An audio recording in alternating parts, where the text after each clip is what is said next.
My parents stole my $750,000 and gave it to my brother. But Grandpa's ultimatum destroyed them. My name is Michael Turner, and I am 32 years old. I live in Dallas, Texas, where I work as a financial analyst. On paper, my life looks ordinary steady job, modest apartment, a routine filled with deadlines and coffee runs. But behind, I discovered something that changed me forever. It wasn't just a small misunderstanding or an argument at the dinner table. It was betrayal calculated, deliberate, and devastating. My own parents and older brother took the money my grandfather had set aside for me, $750,000, and used it to build a life for my brother while leaving me with nothing. I know how unbelievable that sounds. Hear family, and they think of love, loyalty, and unconditional support. But what if the very people you trusted most were the ones plotting against you? What if the roof over your brother's head was built on the foundation of your stolen future? That's what happened to me. And the discovery didn't come quietly. It erupted like a storm in the middle of my grandfather's 85th birthday, with the entire family watching as the truth came out. There were lies, denials, tears, and a confrontation so explosive it tore everything apart. Looking back, I realized the warning signs had always been there. The favoritism, the excuses, the way my parents bent over backwards for my brother. Well, I was left to fight for myself. At the time, I told myself I was being too sensitive. I forced myself to believe it was normal, but with the long history that set the stage for it. To understand how deep this betrayal ran, you need to know what life was like in my family. Before everything collapsed, I grew up in a house where fairness was a slogan, not a practice. My brother Daniel wore the crown from the start. He was louder, brighter, the kind of kid who could knock over a lamp and still get praised for his energy. I learned early that in our family, charm erased evidence. The first proof arrived at 8 years old. Daniel got a brand new racing bike for his birthday, red paint still smelling like the store.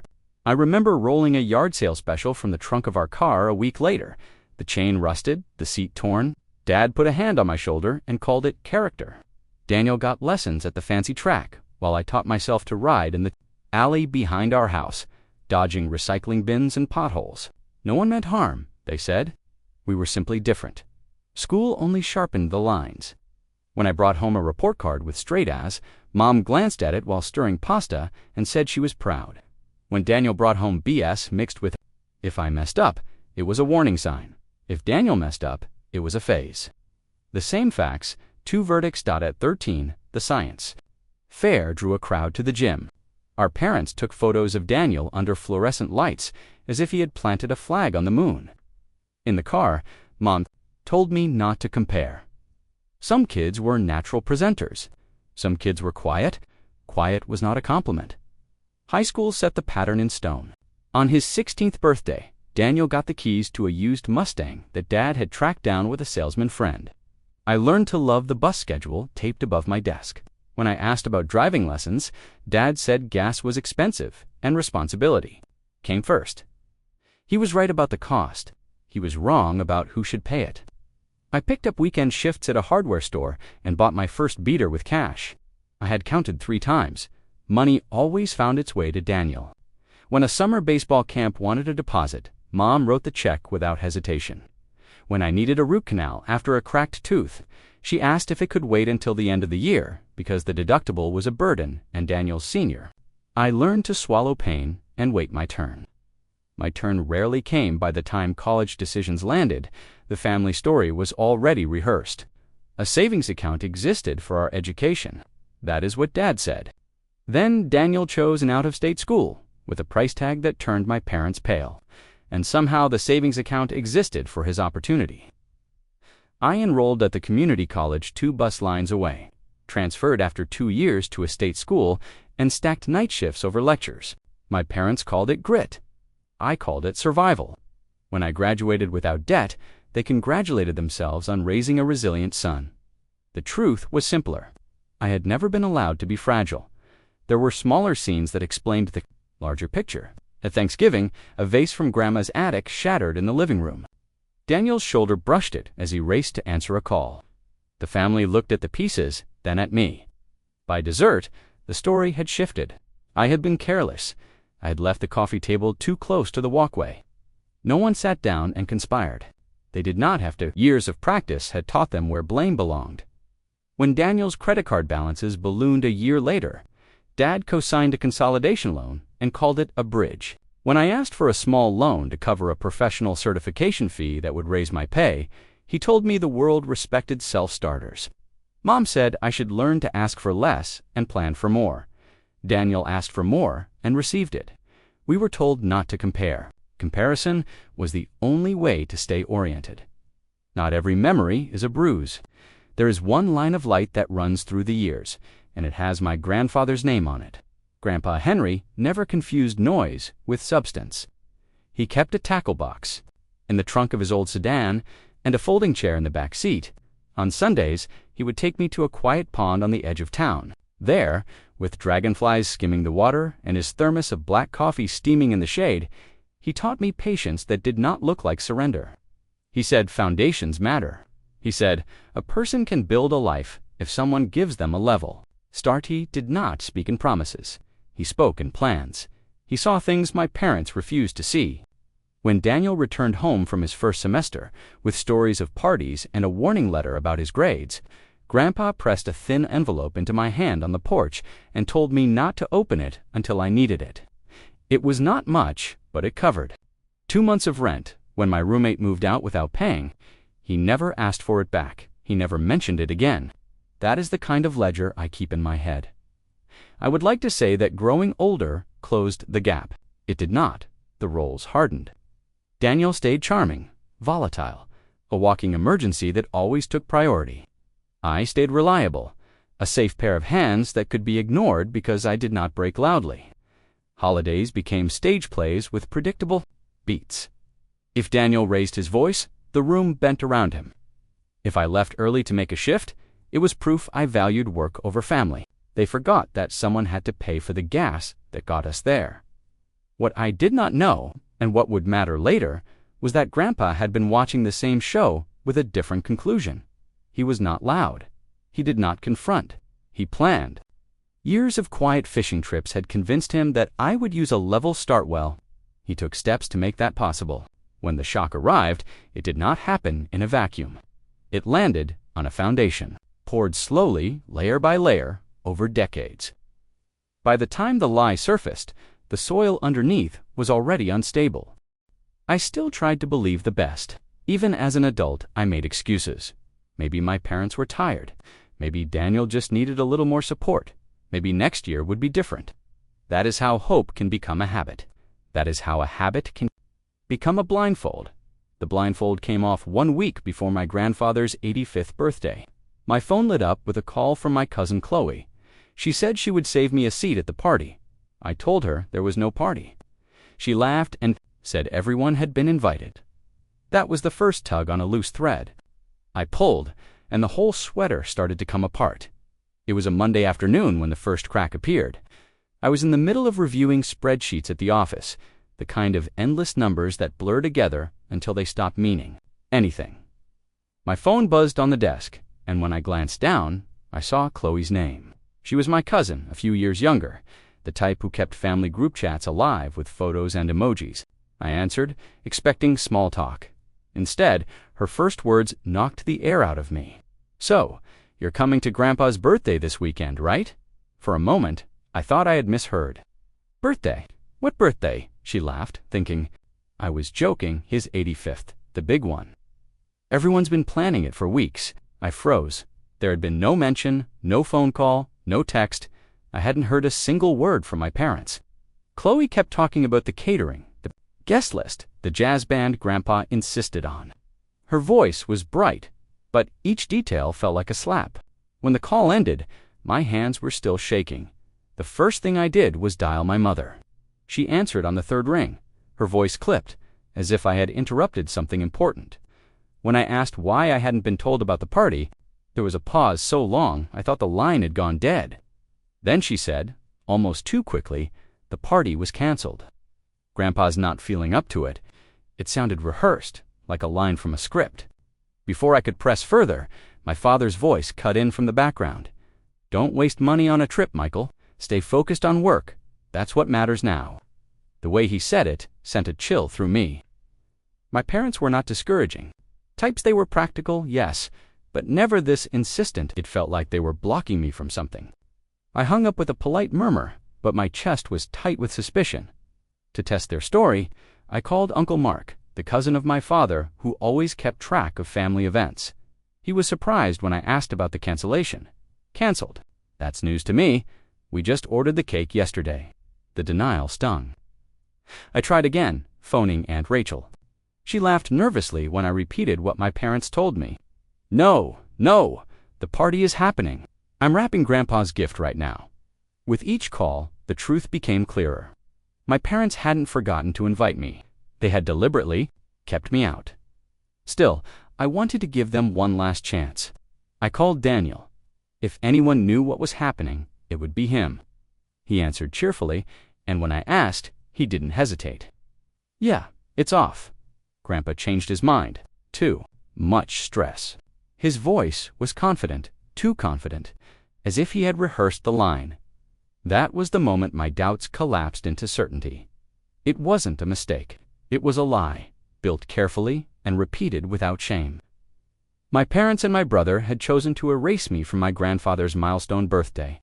The question was why. That night, I lay awake in my apartment, staring at the ceiling. The city hummed outside my window, but all I could hear was the silence of exclusion.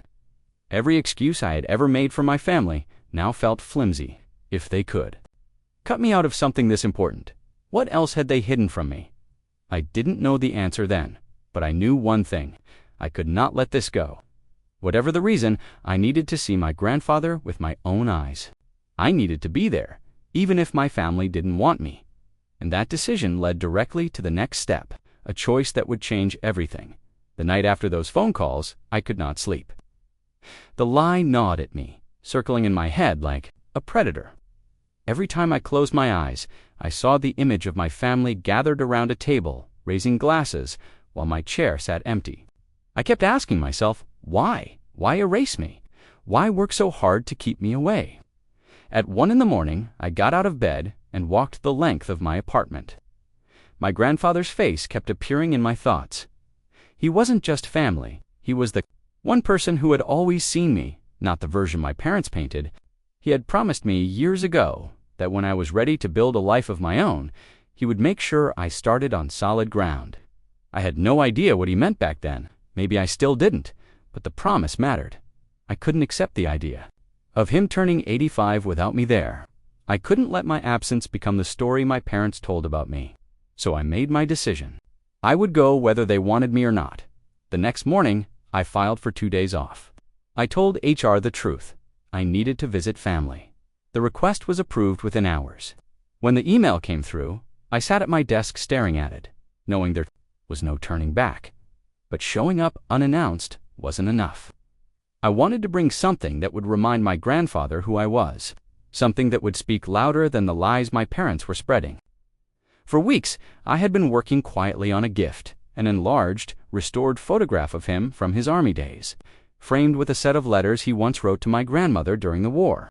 I had digitized them, cleaned the faded ink, and arranged them like a window into his youth. It wasn't expensive, but it was personal. It was the kind of gift no one could fake. I wrapped it carefully that night, layering paper around the frame, and placed it on the passenger seat of my car. Every time I glanced at it, I felt a mixture of fear and resolve.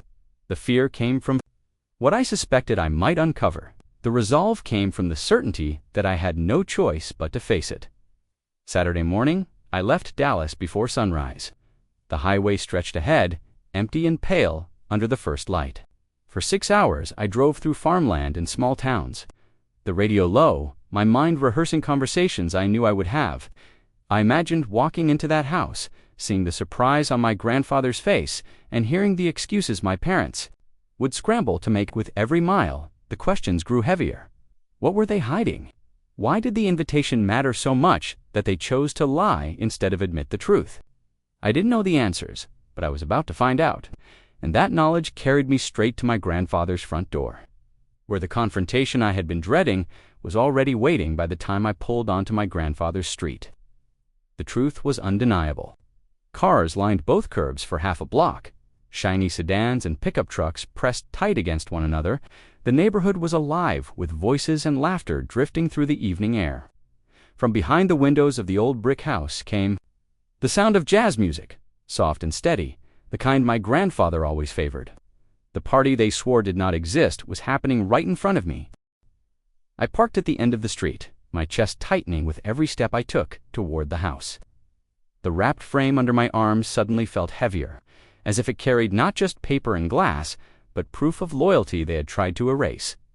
When I reached the porch, the door opened before I could knock. My mother stepped out, followed by my father and Daniel.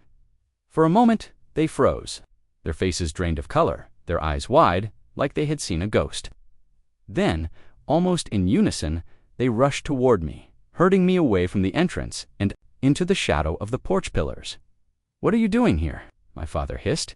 His voice was low but sharp enough to cut. "Why didn't you tell us you were coming?" I stared at them, my pulse hammering, "Because you told me the party was canceled, that Grandpa was too tired. So tell me, what is this?" I gestured at the cars, the music, the sound of 100 voices celebrating. My mother tried to recover, her tone syrupy. It was a last-minute change. "He decided he wanted the party after all. We didn't have time to let you know." I gave her a smile that wasn't a smile at all. "Then I'll just ask him myself."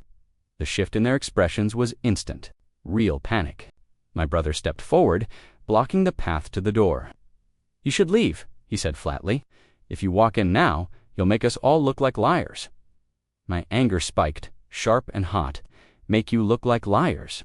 You did that yourselves." My father leaned in, his jaw tight, his voice trembling with contained rage. "If you go inside, don't expect a single cent of inheritance. Everything will go to Daniel." The threat landed, but not the way he expected. For years I had supported myself without their help. Inheritance was a leash they thought they could pull. I had already cut that leash long ago. I took a step closer, my voice steady now. "If all you care about is money, then you've already lost. I came here for Grandpa. I'm not leaving." And that was when it happened. A voice from behind us, strong despite its age. "What's taking you all so long out here?" We turned. My grandfather was standing in the doorway, framed by the warm light of the house. His face softened the moment he saw me. Surprise gave way to joy. "Michael," he called out, his voice breaking into a smile, "when did you get here?" Relief washed through me, but I caught the terror in my parents' eyes. They knew the wall of lies was about to collapse, and there was no way to stop it now. Grandpa stepped forward, reaching for my shoulder, already pulling me toward the doorway. Behind me, I heard my mother whisper desperately, "Please, don't say anything." But the damage was already done. And as I followed my grandfather inside, I realized the real confrontation was just beginning. The moment I stepped into the living room, the warmth of the celebration hit me like a wall. Light spilled from chandeliers, laughter rose and fell in waves, and the smell of roasted meat and spiced wine filled the air. My grandfather's house had never felt so alive. Every corner buzzed with relatives and neighbors, their voices tangling together in a chorus of cheer. But beneath the glow, I felt the tension. My parents trailed behind me like shadows, whispering frantic warnings I pretended not to hear. Daniel stayed close, his jaw tight, his eyes flicking between me and the crowd, as though calculating how much damage I might cause. The first relative to notice me was Aunt Rachel. She blinked in confusion, her smile faltering. "Michael, you're here, but Susan told us you had to work." Uncle Mark stepped closer, his brow furrowed. "That's right, your father said you couldn't make it." Their questions hung in the air like smoke. I could feel every eye shifting toward me, curious, waiting for an explanation. For a heartbeat, I considered telling the truth. But then, I caught sight of my grandfather across the room, sitting at the head of the long dining table, his face lit with happiness as he welcomed another guest. This was his night, not a stage for my parents' deceit. So I forced a smile and said simply, I wanted to surprise him. The words seemed to settle the room, at least on the surface. Relatives nodded, murmuring approval, though I could see doubt in their eyes. Behind me, I heard my mother release a shaky breath, relief slipping into her voice, as she quickly changed the subject and guided people back to the buffet. I moved through the crowd until I reached my grandfather. His eyes widened when he saw me, and he rose with more energy than I thought he had left. "Michael," he said, pulling me into an embrace, "this is the best surprise I could have asked for." I handed him the gift I had carried all the way from Dallas. He unwrapped it carefully, the paper tearing slowly under his trembling hands. When the frame emerged, his eyes filled with tears. He traced the restored photograph with his finger, then leaned closer to read the letters inside, words he had written more than 60 years ago. The room fell quiet around us. Even the music seemed to soften as he looked back at me, his voice breaking. "You've given me back my past." He hugged me again, tighter this time, as though afraid I might vanish. That moment, brief as it was, dissolved the weight I had been carrying since the first phone call. For a while, I forgot the lies and the whispers. I sat beside him, listening as he retold stories I had heard a dozen times before, each one greeted with laughter and applause. Around us, the party seemed to flow smoothly again. Guests clinked glasses, children darted between chairs, and the tension faded into the background. But not completely. From the corner of my eye, I caught Daniel staring, his smile stiff, his hand gripping his glass too tightly. My father paced near the back of the room, his gaze locked on me, his expression unreadable. My mother floated from group to group, laughing too loudly, as though trying to drown out her fear, their eyes narrowing, terrified I might reveal what they had done. They weren't afraid of me being here. They were afraid of what I might say. And as the evening wore on, I began to wonder if my silence would be enough to protect them, or if the truth was bound to surface on its own. It didn't take long for the first spark to ignite. For the first half hour, the celebration carried on without disturbance. My grandfather told stories, glasses clinked, laughter circled the room, and for a brief stretch I almost believed the night would pass quietly. But secrets have a way of clawing to the surface, and in families like mine, the smallest spark can ignite an inferno. It happened during a toast. Uncle Mark, already warmed by several glasses of wine, rose from his chair with his glass raised high, his voice carried over the chatter. "Tonight isn't just about 85 years of wisdom. It's also about seeing the next generation succeed. And no one has made us prouder than Daniel." The room responded with polite applause, eyes turning to my brother. My mother clutched my father's arm, as if the words themselves were proof that their favoritism had been justified all along. I forced my hands together in a slow clap. But inside, the sound made me sick. Then Uncle Mark added the sentence that made my pulse quicken. "And let's not forget, Daniel just bought that incredible mansion a few months ago. $1.5 million, a real achievement." The words landed like a stone in still water, ripples spreading across the room. Guests leaned in, murmurs passing from one to another. Heads turned toward Daniel, eyes wide with admiration. I froze. The number echoed in my head. 1.5 million. My brother, the man who had bounced between jobs, who lived on credit cards, the owner of a mansion worth more than I could earn in a decade. Daniel rose slowly, wearing that same polished smile he always wore when attention turned his way. "Thank you," he said, voice dipped in modesty. I worked hard for years to make it possible, but his eyes betrayed him.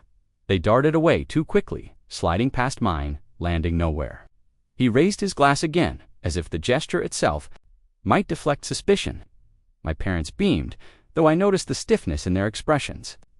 A flicker of warning in the way my father shook his head slightly, almost imperceptible. I sat frozen. The mansion wasn't just a house, it was a symbol. It was wealth he could never have earned honestly, not with the mess he'd made of his finances. Something was wrong, deeply wrong. The applause faded, and Daniel rushed to redirect the attention. "But tonight isn't about me," he said too quickly. "It's about Grandpa."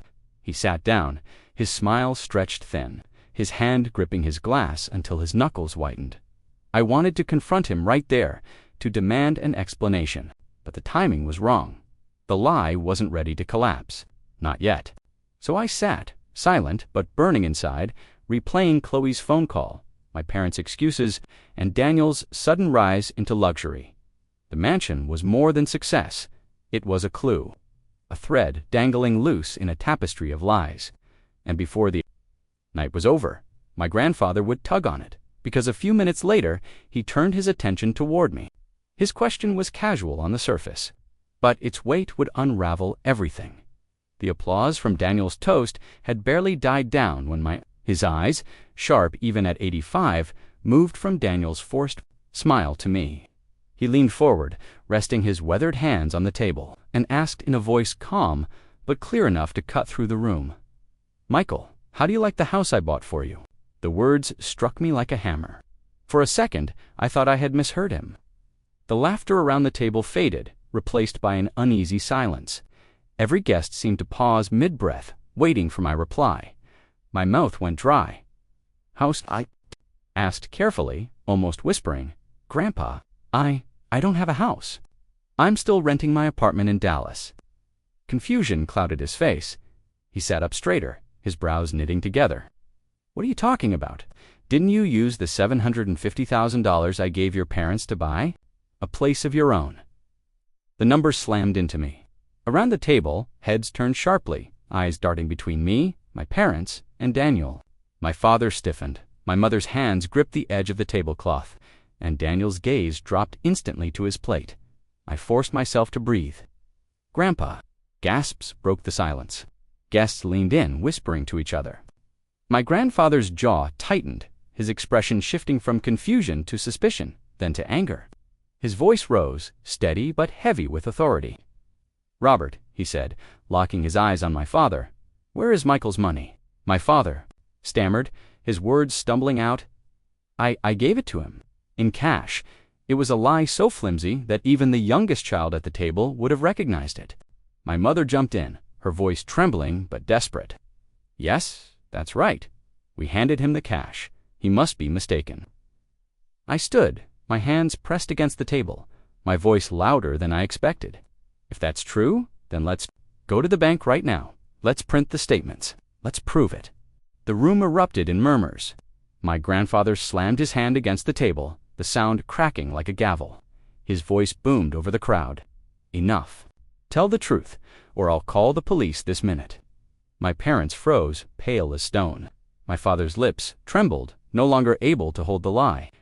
The tension in the room was suffocating, every guest waiting, every eye fixed on them. And then, with a voice barely above a whisper, my father spoke the words that would detonate the night. "I gave the money to Daniel. He used it to buy the mansion." The confession spread like fire through the room. Gasps, sharp intakes of breath, whispers of disbelief. Some guests shook their heads. Others stared at Daniel, as though seeing him for the first time. I felt my legs weaken, my chest tighten. The mansion, the $1.5 million lie, bought with my future, bought with money that was never meant for him. And yet, even as my grandfather's face darkened with fury, I knew the explosion wasn't over. The worst was still to come. The air inside the room turned heavy, as if all the oxygen had been sucked out at once. My father's whispered confession hung above the table like a noose, every guest staring, waiting for the next word. My grandfather's hand trembled on the table, but his voice thundered with more force than I had ever heard from him. "Daniel," he barked, his eyes locked on my brother, "is this true? Did you buy that house with your brother's money?" Daniel didn't answer. He kept his eyes glued to the floor, jaw clenched, shoulders rigid. My mother reached for his arm, but he pulled away. Somehow save him. The murmurs in the room swelled into open outrage. Aunts, uncles, cousins, everyone was whispering the same words. Stolen, betrayal, unbelievable. I could feel their judgment, their disgust, spreading like wildfire. Across the table, I turned toward my father, my voice sharp and steady. "You didn't just steal money, you stole my future. You knew what that money meant, and you handed it to him anyway." My father's face crumbled, his lips quivered, sweat gleamed on his forehead. He tried to speak, but my grandfather cut him off with a slam of his cane against the floor. The crack echoed like a gunshot. "Enough," Grandpa thundered. "Robert, Susan, both of you have lied to me, to your own son, and to everyone here. You will return the money, every cent, and you will add 100,000 more as punishment for your deception." Gasps filled the room again. My parents looked like cornered animals, eyes darting, mouths open in shock. My mother whispered, her voice breaking. We can't. That's too much." Grandpa's glare was merciless. "Then I call the police." Tonight, panic flashed across my father's face. He stumbled over his words, trying to regain control. "Daniel will sell the house. We'll pay it back, I promise." And that was the moment the bomb truly went off. Daniel shot to his feet, his chair scraping violently against the hardwood. His face was twisted with anger, his voice sharp as glass. "No, I'm not selling. That house is mine. You gave me the money. If you promised him something, that's your problem, not mine." The room erupted in chaos, gasps, shouts, curses. My mother sobbed openly, grabbing at Daniel's sleeve. "Please, don't say that, please." But he shoved her hand away, his eyes cold. Unrecognizable, my father's hand cracked across Daniel's face, the sound splitting the room. "Ungrateful brat," he roared. Daniel staggered back, clutching his cheek, then snarled, "You think? You can hit me now, after all you've given me. You used me, and now you want me to bleed for your mistake." He grabbed his coat from the back of his chair, his movements jerky, violent. "I'm done with all of you." The door slammed behind him, leaving only silence and the echo of his rage. My parents sat frozen, humiliated in front of every guest. My mother's tears dripped onto the tablecloth. My father stared blankly at the floor, his chest heaving. Around them, relatives whispered in disgust, some shaking their heads, others simply turning away. My grandfather looked at them both, with eyes so full of disappointment that I almost pitied them. Almost his voice was low now, but still sharp, enough to cut, "Get out of my house, and don't come back until the debt is paid." The shame was complete. My parents rose slowly, unsteady, and walked out into the night, the weight of every gaze pressing down on them. I sat there, numb, the chaos still ringing in my ears. The truth was out, the lies shattered, the family torn wide open. But I knew this wasn't the end. The fallout had only begun. The sound of the door slamming behind Daniel still echoed in the room. When my grandfather turned back to my parents, his face was pale but resolute, the authority in his eyes undimmed by age. He looked at them as though he no longer recognized the people standing before him. "You heard me," he said quietly, but every word carried the weight of a verdict. "You have 30 days, 750,000 returned, plus 100,000 more. Fail, and the police will have their case." My father's shoulders sagged. My mother pressed a trembling hand to her mouth, her tears unstoppable. They looked smaller than I had ever seen them, stripped of pride, stripped of control. The room remained silent, except for the low hum of the jazz music still playing in the background. A cruel contrast to the wreckage unfolding in front of it. Finally, my father spoke, his voice barely a whisper. "We don't have it." Grandpa leaned on his cane, his expression carved in stone. "Then sell what you do have." My mother gasped, clutching his arm as if that plea could soften him. "Please, Henry, not the house. It's all we have left." He shook her off gently but firmly. "You made your choice when you stole from Michael. Choices have consequences." The guests shifted uncomfortably, their murmurs rising again. Aunts and uncles, who once looked at my parents with admiration, now avoided their eyes. Cousins whispered harsh judgments just loud enough to be heard. The air was thick with condemnation. My father turned to me suddenly, his eyes red, desperate. "Michael, tell him you don't need the money back. You have a good job. You're doing fine. Spare us from this humiliation." His plea cut deep, but I didn't flinch. I had waited my entire life to be acknowledged, to be treated fairly. This was not the moment to surrender. My voice came out steady, almost cold. "I didn't ask for this, Dad. You did, and now you have to live with it." The silence that followed was heavier than any shouting match. My parents stared at me as though I had betrayed them, blind to the truth that they had betrayed me first. When they finally left, guided out by whispers and glares, the collapse of our family was complete. Years of favoritism, of lies and excuses, had cracked the foundation. Tonight it fell in on itself, leaving only dust and ruin. Grandpa sank slowly into his chair, the strength he had shown moments before slipping from his shoulders. His eyes, however, stayed sharp, watching me. In that silence between us, I realized something. This wasn't just the end of their lie. It was the beginning of a reckoning that would change every relationship in our family forever. And as the guests began to scatter, offering their condolences to my grandfather, I knew the night wasn't over yet. There was still more to face, and the aftermath would demand answers none of us were ready to give. When the last of the guests drifted out into the night, the house felt hollow. The laughter, the clinking glasses, even the whispers of it had faded, leaving only silence. The dining table was still littered with half-empty wine glasses and plates of untouched food. Balloons sagged against the ceiling. What had begun as a celebration of life had ended as a trial, and the verdict had been brutal. I stayed seated near my grandfather, unsure if I should speak. He sat perfectly still, his cane leaning against the chair, his gaze fixed on the darkened window, as though searching for something beyond it. The strength he had shown earlier seemed to drain from him all at once, leaving behind an old man weighed down by disappointment. Finally, he turned to me. His eyes, though tired, still burned. With clarity, "Michael," he said softly, "I trusted them. I thought if I gave your parents the responsibility, they would do right by you. I thought family meant something to them." His voice cracked on the last word. For the first time, I saw him not just as my grandfather, but as a man betrayed by his own children. I leaned forward, my hands clasped together. "You don't need to explain, Grandpa. None of this is your fault." He shook his head slowly. "It is my fault. I was blind. I wanted to believe Robert and Susan would be fair. Instead, I gave them the chance to rob you, and they took it." I felt the anger surge again, but I pushed it down.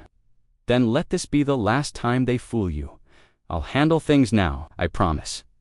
For a long moment, he didn't answer.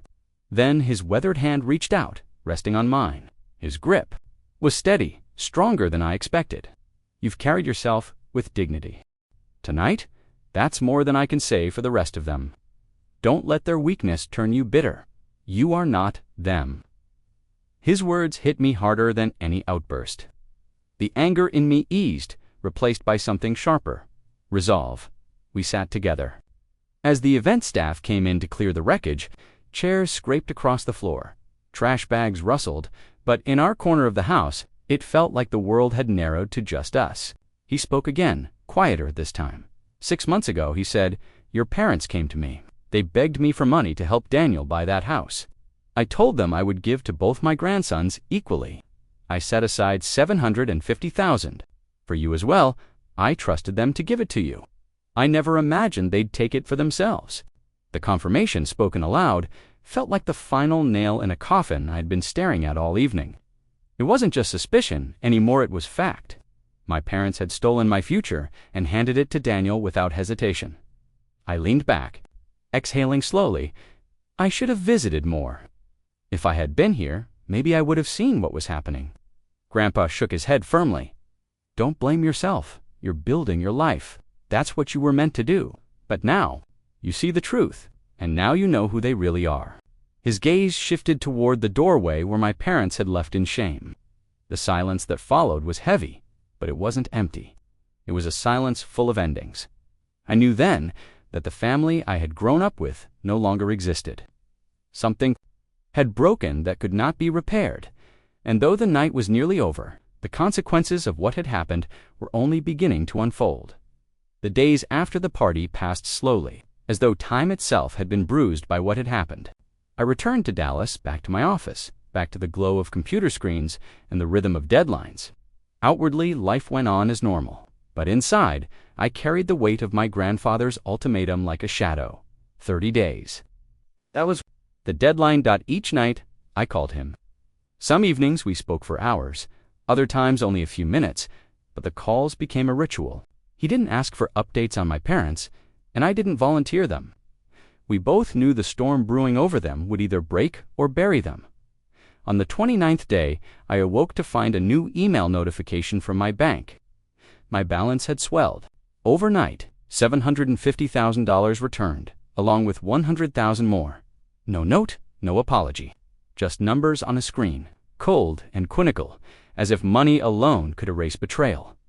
I stared at the figure, my emotions tangled. Relief, yes, but also bitterness. They had paid because they had no choice, not because they had repented. Later that evening, my cousin Chloe called. Her voice was hesitant, as if she were sharing something she shouldn't. "They sold the house," she said quietly. "Not Daniel's, your parents', the one they lived in for 25 years.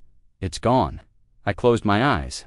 The image of my childhood home flickered in my mind: the kitchen, where Mom scolded me for eating late; the garage, where Dad taught me how to change a tire; the living room, where birthdays had once felt safe. And now it belonged to strangers. Chloe went on, her words tumbling quickly. "They tried begging Daniel to help. He refused. Said the mansion was his, and he wasn't giving it up. After that, he cut them off completely. Won't return calls, won't answer texts. He's gone." Let the silence stretch. It was almost too much to absorb the golden child turning his back. The parents finally tasting the bitterness they had once fed me. Their empire of favoritism had collapsed, and they were left with nothing but each other and a rented apartment. Far from the family that now looked at them with contempt, for a moment, a flicker of pity stirred in me.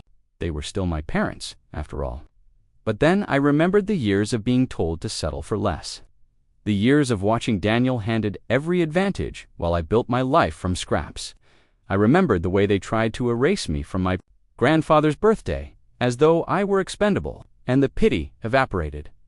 The money sat in my account, silent proof of justice delivered. But justice is not forgiveness. It cannot restore what was broken. It cannot rewrite the truth that when given a choice, my parents chose Daniel and left me behind. I told myself I had one. Yet in the quiet moments, I wondered what exactly I had gained and what I had lost forever. Still, one decision remained. With the money finally in my hands, I faced the question of what to do with it. And as I began searching for a place of my own, I realized this wasn't just about property. It was about rebuilding a life on ground no one else could take from me again. A year has passed since that night, but the memory is as sharp as broken glass. Sometimes I close my eyes and I am back in my grandfather's dining room. The music cut short, the whispers circling, my father stammering out the truth while Daniel sat frozen in silence. It plays in my head like a trial I can never leave. But life moved on. I used the money my parents were forced to return to me and bought a house of my own, a modest 2-story on the edge of Dallas. The first night, I turned the key and stepped inside.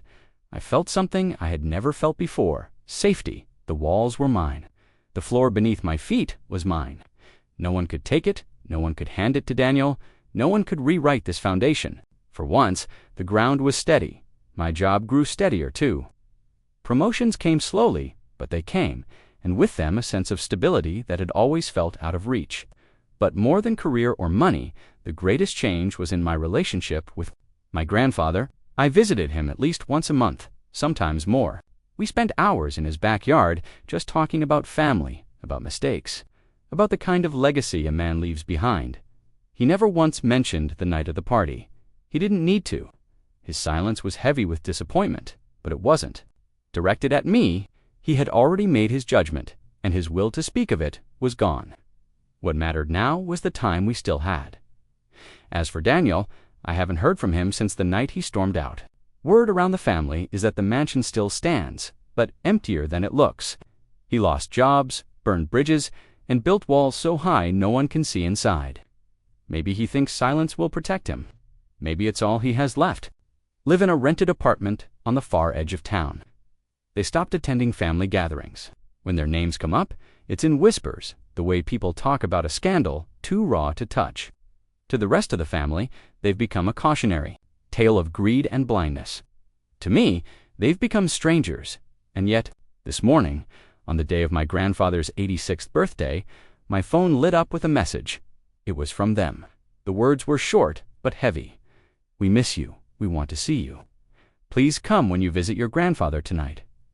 I stared at the screen for a long time. Part of me felt a flicker of the old ache, the instinct to forgive, to be the son who bends. But another part of me remembered the lies, the stolen money, the years of being invisible. Forgiveness is not a reflex. Anymore, it's a choice, and choices carry consequences. Now, I stand here, holding my phone, my car keys, and the weight of that decision. Tonight, I will drive out to see my grandfather again. The question is whether I will face my parents too, and that I realize is where this story leaves me on, where I turn to you as I sit here now. The message from my parents still lingers on my phone. The words are simple, almost fragile. We miss you. Please see us when you visit Grandpa tonight. After everything that has happened, after the lies and the theft and the humiliation, I find myself standing at a crossroads. One path is forgiveness. I could walk back into their lives, hear their apologies, and pretend that what they did was just a terrible mistake. I could accept their longing as proof that deep down they still care. Maybe forgiveness would bring peace. Maybe it would give me back the family I thought I lost. The other path is distance. I could keep them where they placed themselves outside my life, outside my trust. They made their choice when they gave Daniel everything and left me with nothing.